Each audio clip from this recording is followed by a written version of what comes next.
ভিতরের নামাজের মাঝে মধ্যে ছুটে গেলে করণীয় কি? মাঝে মধ্যে ছুটে যাওয়াটা রাসূলুল্লাহ সাল্লাল্লাহু আলাইহি ওয়াসাল্লাম কখনোই তার ভিতরের নামাজ ছুটে নেই, কখনোই না। লা ফিল হাদারি ওয়ালা ফিস সাফারি, কখনো ভিতরের নামাজ তার ছুটে গেলে তিনি কাজা করে নিতেন।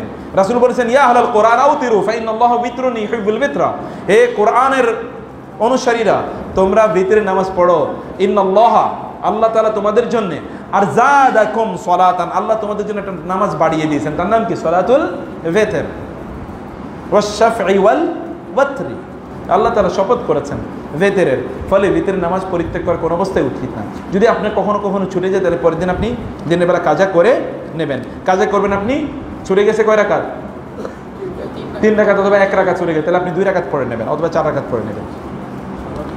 হ্যাঁ স্বাভাবিক, হ্যাঁ বেজোর জোর পড়বে, জোরবে, কারণ দিনের বেলা বেজোর কি ছিল? রাতে ছিল, আর যখন দিনে পড়ছে তখন কি পড়বে?